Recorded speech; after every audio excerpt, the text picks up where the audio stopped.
I hear and obey. Ah, good morning, Glue Troopers. My high overlord here has decided to make an appearance on camera today.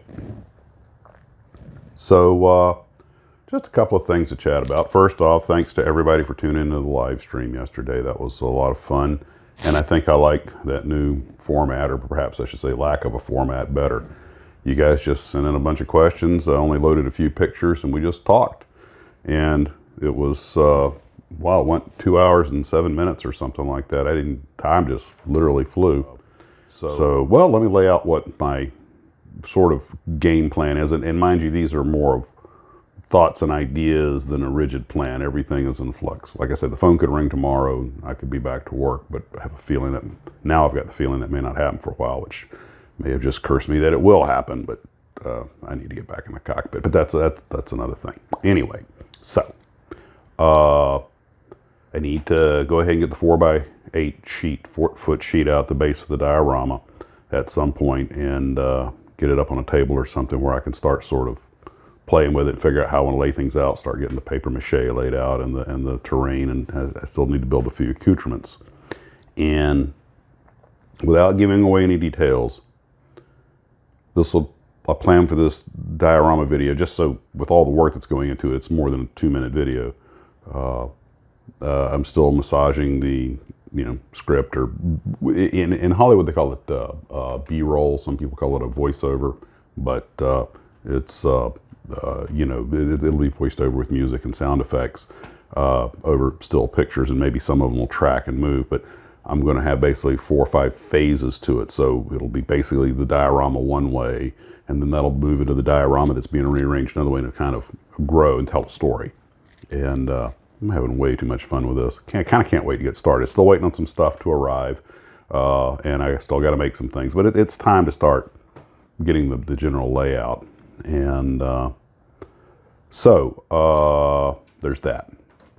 Oh, by the way, I just found out from 2 independent sources that Atlantis will be making the new old trucks and semis and everything, and I think the 2 tons with clear parts now. So that'll be a nice upgrade. I don't know if they're doing the pickup truck. I hope they do. And I don't know if you'll be able to order parts separately. Certainly, I need to email Pete Vetri and ask him about that, because I could use a few. I mean, I already made windshields for the diesel trucks. Those are fairly easy. You just got to curve a piece of clear plastic, because that truck has a pretty flat windshield, just a very slight bow and very slight curve. The truck took a lot more. The 2-ton took a lot more twisting and turning, because those old trucks had all that curve to the windshield. So there's that.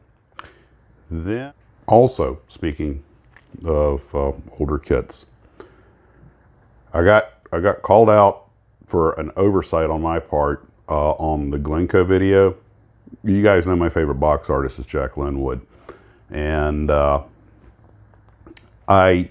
when I was talking, I believe it was the Jupiter C Explorer 1 rocket, I didn't use the Jack Linwood artwork. I also didn't mention some of the kits that they make, like the Paratrooper and that stuff, and that was more of a, after a while you start going through the whole catalog and the thing gets kind of long. But Glencoe does make some really interesting stuff, and I don't know if they, offhand, if they got it from ITC or not. I might even make an addendum video to Glencoe and make a few additions to it, because I'm not exactly sure why, but there were just some things that I made a conscious decision not to put them in there, and to use the other artwork. And I don't know what I was thinking at the time, because looking back, I think he was right. I should have used the Jack Linwood artwork, and I really should have included those other vehicles, because Glencoe, like the Army Paratrooper and at the end I did show the military mule, because I actually drove one of them. In fact, it's the only Army vehicle I drove, except one time I got to drive a M151 Jeep about 10 feet. You had MIAC, military equipment operator certificate or something like that. It's a weird thing. You couldn't just drive a military vehicle, even a Jeep or a mule. You had to go get your military driver's license. You go through all the jumps, because it's the military. And In fact, I got caught racing around the motor pool in a mule that I didn't have a I didn't have a license for. And to his credit, the sergeant that caught me was like, you know, I can spend it because you can only go you got to creep along like 5 miles an hour in a motor pool. And those things are way too much fun to drive to go 5 miles an hour. The sergeant that caught me was kind of like, you know, you could lose your Miak for that, assuming you even have one. He knew the score. Like, I'm sorry. You know, I was a contrite, and he let it slide. So God bless him for that. But rules are rules. And I hadn't thought about that in forever. So let's see. So we talked about the stuff I need to start doing on the dioramas, and I might add some stuff to Glencoe, and and then what else? There was, oh yes, good gosh, big one. Okay, Mike Machat sent me some pictures that are probably appearing right here, right now, if I'm not covering my whole face made for radio with it. I want to promote his live stream he's going to do on desktop display models. Now, I know I've bored you guys with this before, but please bear with me. Max's model started off as a desktop display model sales business. It was purely something I did for as fun. In fact, it's all the whole company, the whole time I ran it, and right up to this YouTube channel, has always been a hobby for me. Now, I did need to make some money back in those days just to pay for the hobby, because I collected desktop display models. So I've just, like a lot of us, have always had a fascination with models, and for some reason, we all seem to love things in miniature. You make something in miniature, and it helps sell the big one. And oh, what was it they used to? Was it MPC or AMT? What the little one sells the big one when they had the promotional car models. And there's a lot of evidence to back that up, that really is a thing. Just like good box art sells models. There's something visual about us humans when we and tactile, when we can see something that looks beautiful or is intriguing or captivates us, or if we can hold it in it, and it's just, there's something about that makes us really want to have the whole enchilada, the big thing. Let's face it, man, I don't care what anybody says, models are cool. Well, anyway, so I want to promote his live stream. I intend to be there, and since I started off doing desktop displays, that kind of really hit me where I live. And I now I didn't deal in the vintage desktop displays like Topping and Precise. In fact, I was planning on doing a video on Topping Precise and even collected some information, but just life, I haven't gotten around to it. I should jump back on that. While I'm at it, I've got all the information I need to do the one on Brad Leisure. So I need, who's a current working box artist for cars, so I need to get that done too. In fact, I'm going to make it a point. For once, I'm going to commit myself to do that this week. And I really have no excuses, because Brad gave me virtually all the material I need to do it. Really, all I have to do is produce it. And the other thing is that Mike has been in professional aviation in some capacity for most of his life. And by the way, side note, he gave, I believe it was a sailplane ride to Tom Daniel, the famous kit model designer. They have crossed paths in the past. It's a small, model building is a small world. And anyway, so I remember all kinds of TV shows, including like I Dream of Jeannie. You know, you'd have Major Nelson or Dr. Bellows, and then they'd have that Model X15 or something on the desk, and I was always intrigued by that. And then there was occasional movies you'd see him in, or pictures of I remember when you saw the pictures of the Mercury 7, all the early astronauts with those big model rockets and everything. Oh, I want one of those. And the famous pictures of Werner von Braun with, sitting there with all of his rockets behind him. I've actually seen that very office in most of those models. It's on display at Huntsville, Alabama, at the Manned Space Flight Center Museum. And most of them are carved out of wood, but the workmanship on them, I mean, it's lower fidelity than a kit model, but the things are rugged, which display models need to be.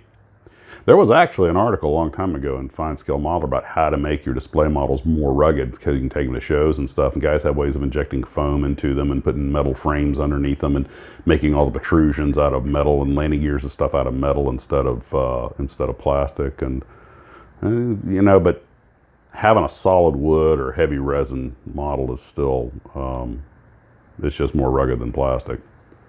But I think that's going to be a great series. I'm looking forward to it. I need to crank out my thing on top. In fact, Mike, if you see this, I think when I get the script written up for the topping precise, I might send it to you and see if you catch any errors in it, or anything to add to it. There are other companies that have done it, but and one of the things that makes making desktop display models much more difficult than making kit models is they have to be painted. One of the things I found out, a guy sold me a blank 727. It was already built desktop display type, but had no markings on it. That was the cheap part.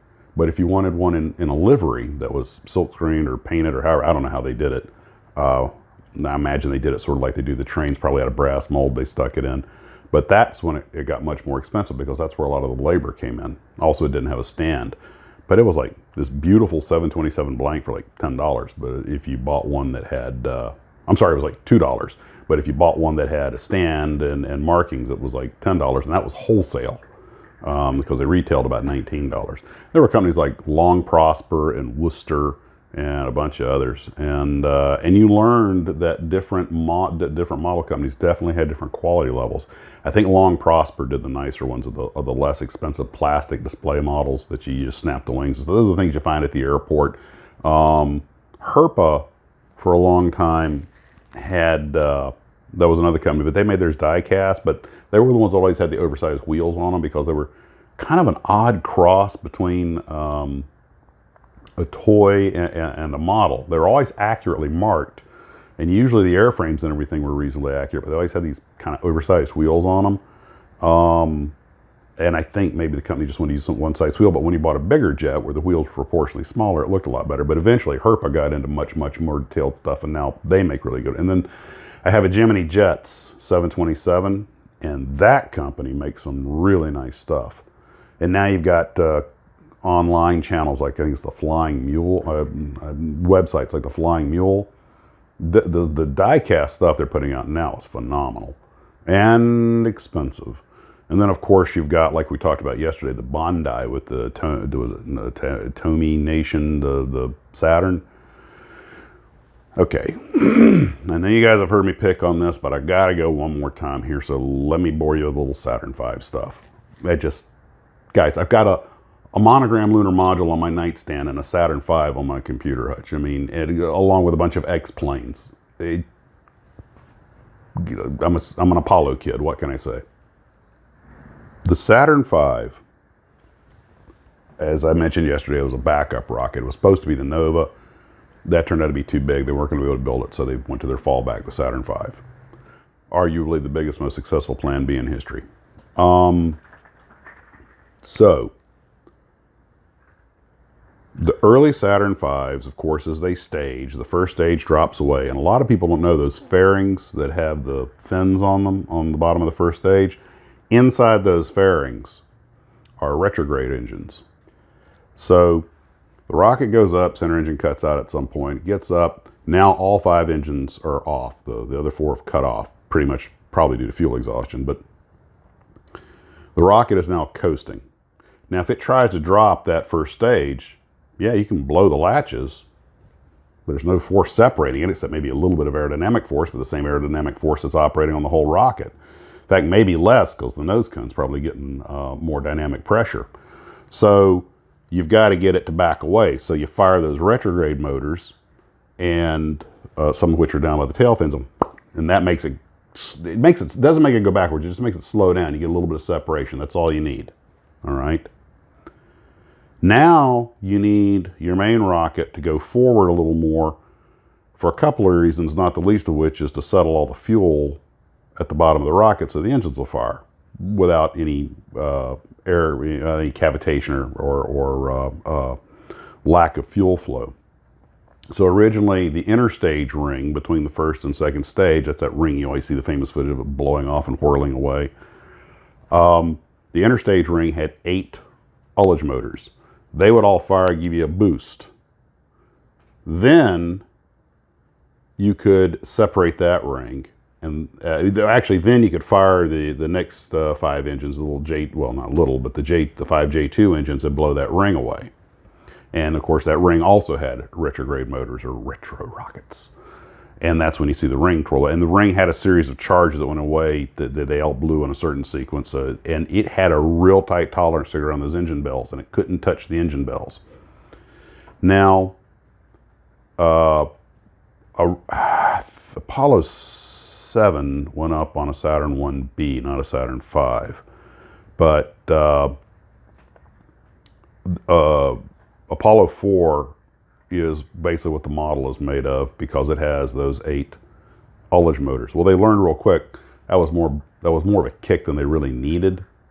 In fact, you see in Apollo 13 when they do the stage when the astronauts all go forward and then go backward, and that's kind of what happens. Well, anyway, so they cut it down to 4 ullage motors, and the ullage motors are the big blisters on the side of the Interstage Ring. The early ones you see 8, and later on you see 4. Well, Bandai, apparently, here's where you look confused. I watched that video of Adam Savage unboxing the Apollo 11 from Bandai. And I want one of those really bad. And I thought, you know, I should really just get another Saturn V and just detail the heck out of it and actually build it. And there are companies that sell the packages, like resin parts and everything, to add all that detail. I think they're about $50, $60. A lot of work, but you built it versus just pulling it out of a box. I'm not passing a judgment. But what I'm driving at is that I went through all that because I love to talk about rockets. That's the real reason I went through all that. But since we're here, my excuse for going through all that is that the one Adam showed, and all the ones I've seen people have done unboxings of the Bandai kit, show the 4 ullage motors on the Interstage Ring. And I'm like, okay, that's great. It's a hyper-detailed model.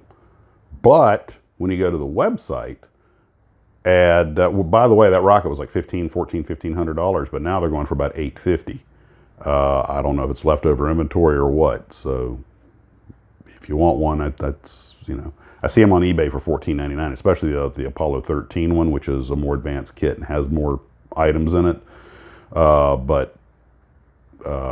Yeah, I see this place selling the Apollo 11, which is considered slightly less detailed, although it's plenty detailed for me, for $850, $849, so whatever. But the one they have on the website shows 8 ullage motors on the Interstage, like you would have seen on, I believe it was Apollo 4. So I don't know if they're using old pictures or if they made it both ways, or what the story is on that. So now I know I'm into some seriously major league rivet counting here, but when you're paying $800 or $1,400 or something, yeah, you got a right to rivet count on a kit at that price. We're not talking about, you know, an 89-cent model airplane that look, you know, think the wing might be a little bit long or have the wrong camber. Woo, you know, 89 cents. Woo! But that's just okay. Rant complete. My gosh, I've been going too long on this one. Well, I'll let you guys go. You have a great day and model on.